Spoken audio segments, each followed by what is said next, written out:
Hi అండి. ఎలా ఉన్నారు? అందరూ బాగున్నారా?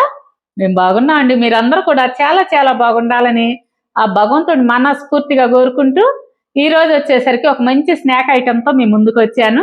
అదేంటంటే పప్పు చేగోడీలు అనమాట. ఇవి ఎప్పుడో పాతకాలం నాటియమ్మ, చాలా టేస్టీగా ఉంటాయి. మనం చేసి పెట్టుకుంటే ఒక 10-15 రోజుల వరకు అస్సలు నూనె వాసన అనేది రావు. చాలా బాగుంటాయి అన్నమాట. అవి ఎలా తయారు చేసుకోవాలో నేను చేసి చూపిస్తాను, చూసేయండి. ఈ పప్పు చకోడీలకి ముందుగా కావాల్సింది బియ్య పిండి అండి. ఈ బియ్య పిండి వచ్చేసరికి నేను పొడి బియ్య పిండే తీసుకున్నాను. ఒక డబ్బా తీసుకున్నాను అనమాట. అంటే మీ దగ్గర ఏ గిన్నె ఉంటే ఆ గిన్నెతో తలగొట్టి ఒకటి తీసుకోండి. దానికి 3/4 గిన్నె వాటర్ తీసుకోవాలి. ఇప్పుడు నేను చూపిస్తాను, చూడండి. నేను కేజీ డబ్బా తీసుకున్నానండి. కేజీ డబ్బాతో బియ్య పిండి ఈ విధంగా తలగొట్టి తీసుకున్నాను.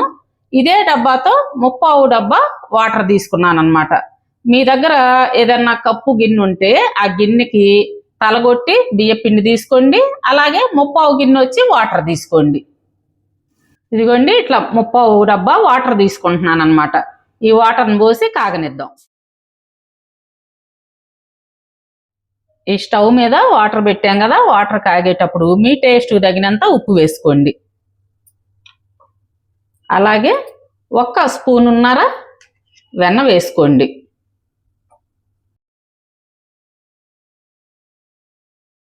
ఇప్పుడు ఈ నీళ్ళని మరగనిద్దాం.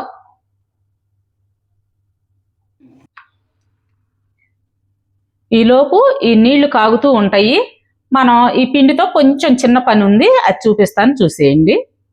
ఇదిగోండి, ఈ పొడి పిండిలో 1 స్పూను జీలకర్ర తీసుకోండి. అలాగే 1 స్పూను పచ్చికారం అన్నమాట. ఈ రెండు బాగా కలిసే విధంగా కలుపుకుందాం.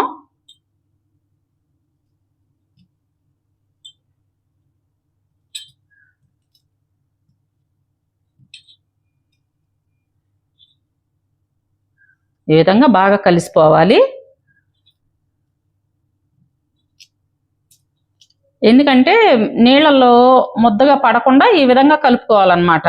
నీళ్ళల్లో వేసామనుకోండి ముద్ద అయిపోతుంది, అంటే ఉడికిద్ది అన్నమాట జీలకర్ర.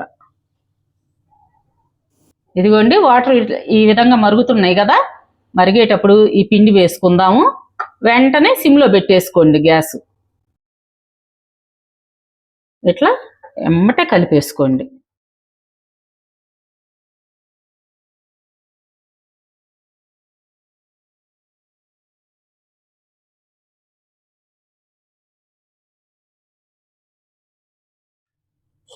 ఇలా గట్టి పడుతూ ఉంటుంది, చూసి జాగ్రత్తగా కలుపుకోండి. మీ దగ్గర ఏదైనా క్లాత్ ఉందనుకోండి, ఈ క్లాత్లో అయినా వేసి బాగా మర్దన చేయాలి. నేను ఇక్కడ కౌంటర్ టాప్ మీద పెట్టి చేస్తున్నానండి. పిండి బాగా మెదుపుకోవాలన్నమాట. ఈ విధంగా చపాతీ పిండి మాదిరిగా కలుపుకోవాలి. చెయ్యి కాలుతూ ఉంటుంది, కొంచెం జాగ్రత్తగా కలుపుకోండి.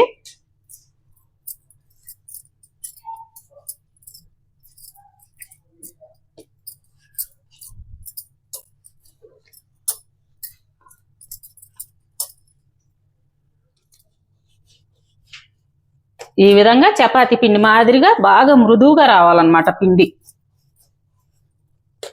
చూసారా, ఇట్లా రావాలి. బాగా జిగురుగా ఉంటుంది. మీకు ఏ సైజు కావాలనుకుంటే ఆ సైజు బాల్స్ చేసుకోండి. ఈ విధంగా ఇది పక్కన పెట్టి ఇక్కడే చూపిస్తాను నేను. ఇదిగోండి, 1 గంట ముందు నానబెట్టిన పెసరపప్పు. కొంతమంది పచ్చెనపప్పు కూడా వేసుకుంటారు. మేమైతే చిన్నతనం నుంచి పెసరపప్పుతో తింటాం అలవాటు, అందుకని పెసరపప్పే తీసుకుంటాము. ఇదిగోండి, ఈ విధంగా చేసుకొని ఈ పెసరపప్పు అంతా అంటే విధంగా కొంచెం రోల్ని ఇట్లా చేసుకోవాలి. చూసారా, ఇట్లా అంటాలన్నమాట. కొంచెం పెద్దగా చేసుకుంటేనే టేస్ట్ ఉంటుంది.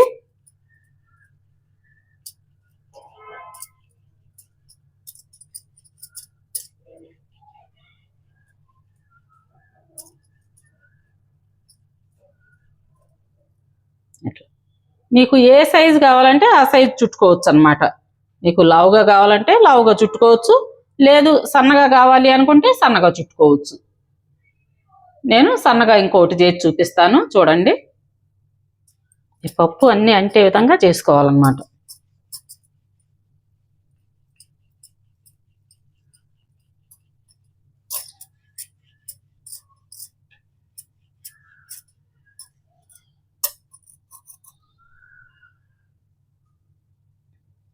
ఇదిగోండి, అన్నీ కూడా ఇదే విధంగా తయారు చేసి పెట్టుకుందాము. ఇది వచ్చేసరికి స్మూత్గా చేసుకోండి, మరి గట్టిగా అదిమి పెట్టద్దు. చూసారు కదా, ఈ విధంగా గట్టిగా అదిమి పెట్టి చేశారనుకోండి, ఈ చేగోడి వచ్చేసరికి పగులుద్ది అనమాట. అందుకని ఇట్లా స్మూత్గా కొన్ని అన్న మా మనవడికి బుడ్డి బుడ్డి చేశాను. మీకు ఎవరన్నా చిన్నపిల్లలు ఉంటే కొంచెం చిన్న సైజు చేసుకోండి, పెద్దవి వేస్ట్ చేస్తారనమాట. ఇవ్వండి, ఇవి అన్న మా మనవడికి, మా మన్విత్కి. ఇవి అన్న మీ అంకుల్ గారికమ్మా. చూసారా, ఒక్కొక్కరికి ఒక్కో సైజులు అనమాట. మీకు కావాల్సినంత సైజు చేసుకోవచ్చు. వెనకట్లో అయితే మరి ఇంత పెద్ద సైజు అంటే అంత సైజు చేసేవాళ్ళు చెగోడి అంటే. సరే, ఇప్పుడు నూనె పెట్టుకొని ఇవి వేయించుకుందాము.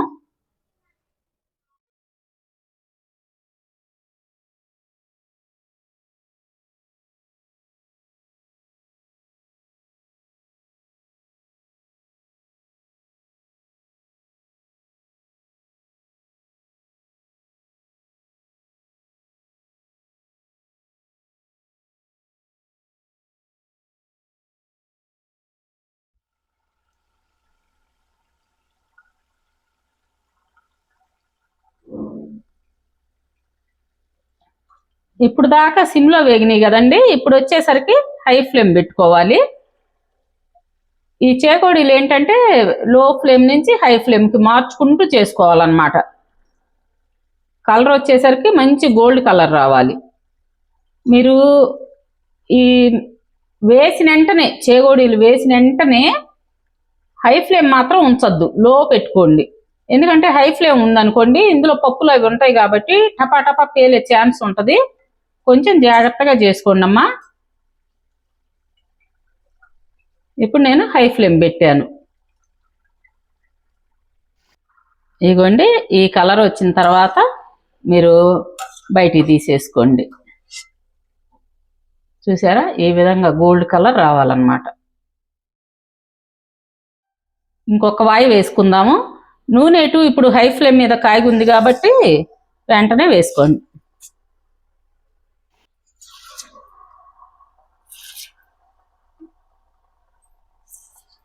ఇప్పుడు వేయగానే మీరు సిమ్లో పెట్టేసుకోండి.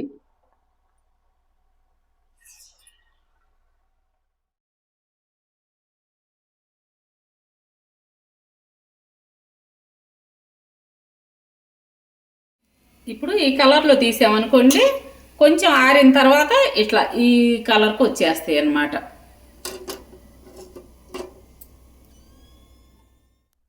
చూశారు కదా, పప్పు చేకోడీలు ఎంత ఈజీగా చేసుకోవచ్చో. మీరు కూడా ఇదే విధంగా తయారు చేసుకొని తిని చూసి ఎంత టేస్టీగా ఉందో నాకు కామెంట్స్లో తెలియజేయండి. అదేవిధంగా మా వీడియోస్ మీకు నచ్చినట్లయితే లైక్ చేయండి, షేర్ చేయండి. కొత్త వాళ్ళైతే కనుక తప్పకుండా సబ్స్క్రైబ్ చేసుకోండి. రేపు మరొక మంచి వీడియోతో, అది కూడా మీకు యూజ్ అయ్యే వీడియోతోనే మిమ్మల్ని కలుస్తాను. అప్పటి వరకు బాయ్ అండి.